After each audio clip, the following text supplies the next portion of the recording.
Okay, let's say you want to sell a rock. Not just any rock, but a rock that's actually pretty common.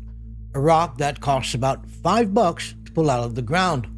Now let's say you want to sell that rock for $5,000. That will be impossible, you say. But it's not. You just need to convince people it represents eternal love. Let's take a look at how De Beers did it. It's 1938. The Great Depression is upon us. Diamond sales have collapsed. Nobody's buying luxury goods, obviously. The industry is dying. De Beers Consolidated Mines controls most of the world's diamond supply. But it doesn't matter if nobody wants to buy them. They're sitting on warehouses full of stones that they are not selling.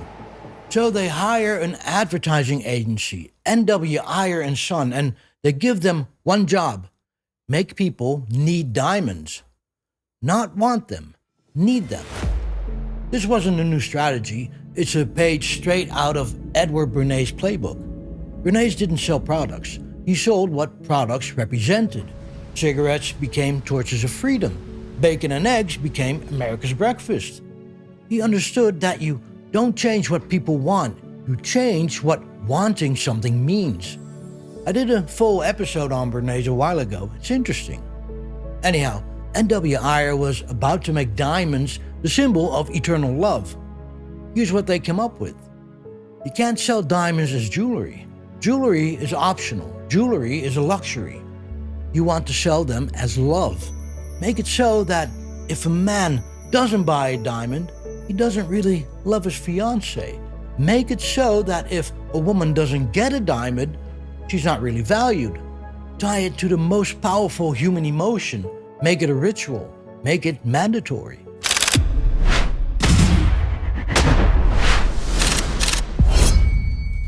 It's 1947. They launched the campaign, "A Diamond is Forever." 4 words that changed everything. But it wasn't just a slogan, it was a strategy. They went to Hollywood. Marilyn Monroe didn't just happen to sing "Diamonds Are a Girl's Best Friend" in Gentlemen Prefer Blondes. De Beers supplied the diamonds for that movie. They paid to put diamonds in films, magazines, and on celebrities. They made diamonds glamorous, successful. A diamond is love. And then they created the rules. The rules that you have to spend 2 months of your salary on an engagement ring. De Beers came up with that. They pulled it out of thin air. There's no tradition, no cultural basis, no historical precedent. They just said it and people believed it. 2 months of your salary for a rock that cost them $5 to mine. But here's the really brilliant part. They made sure you could never sell it back. The diamond is forever. It wasn't just romantic, it was strategic. If diamonds are forever, you don't resell them. You don't put them back on the market. You keep them. You pass them down. You take them to the grave. Because if everyone who bought a diamond tried to sell it, the market would be flooded. Prices would collapse. The illusion would shatter. So, what's a diamond actually worth? Try to sell your engagement ring right now. If you paid $5,000 for it, you get half. If you're lucky. That's not an investment. That's not an heirloom. That's a dog with fleas. Now, you might be thinking, as I did, okay, but diamonds are rare. That's why they're expensive. But they're not. 133 million carats are mined every year. Diamonds are more common than emeralds, more common than rubies, more common than most gemstones. But De Beers controls the supply. They mine the diamonds and then they store them. They stockpile over 90% of what they mine and keep it off the market to create artificial scarcity. It's not that diamonds are rare, it's that De Beers won't let you have them. And this goes all the way back to Cecil Rhodes in 1888. Cecil Rhodes wasn't just a businessman.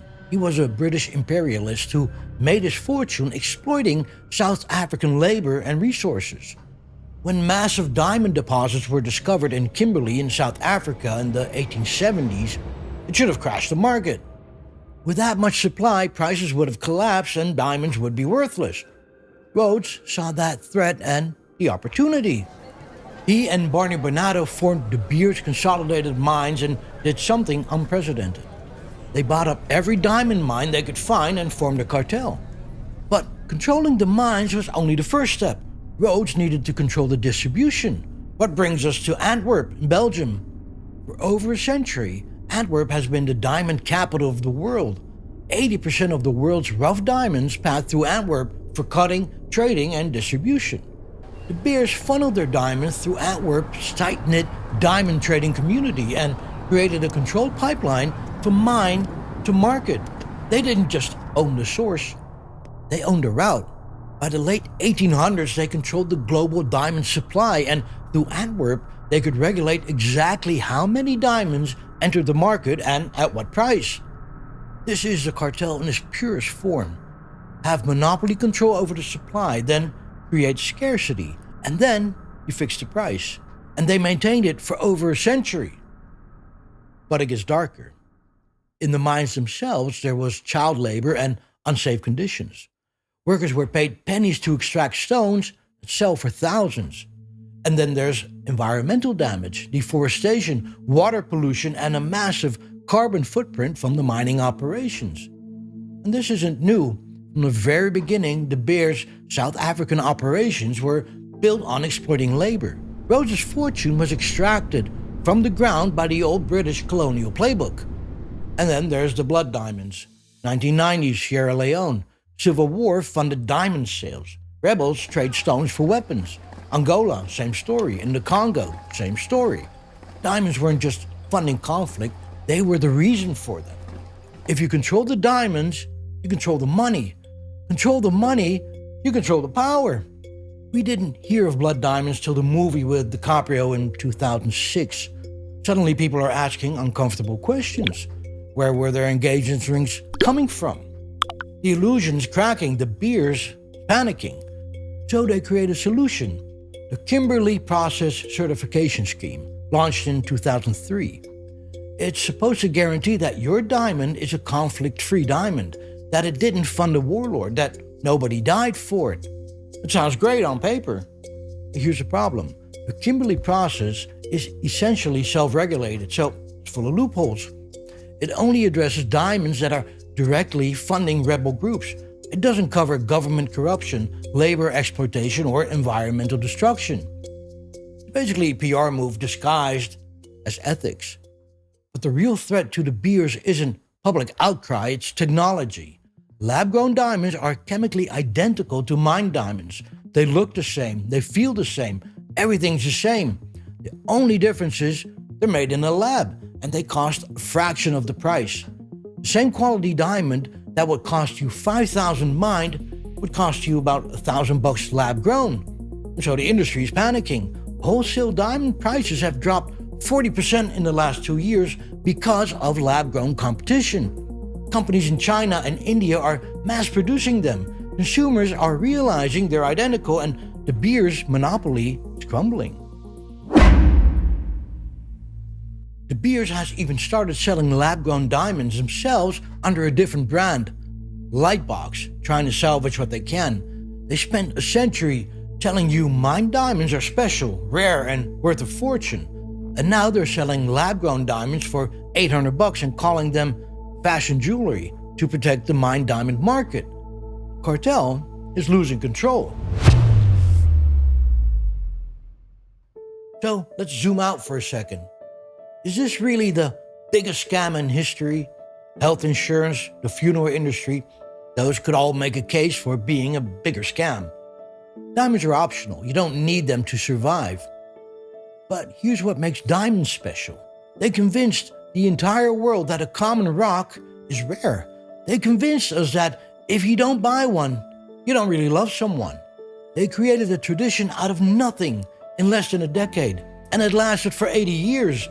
They turned a $5 mining cost into a $5,000 sale and made you feel good about it.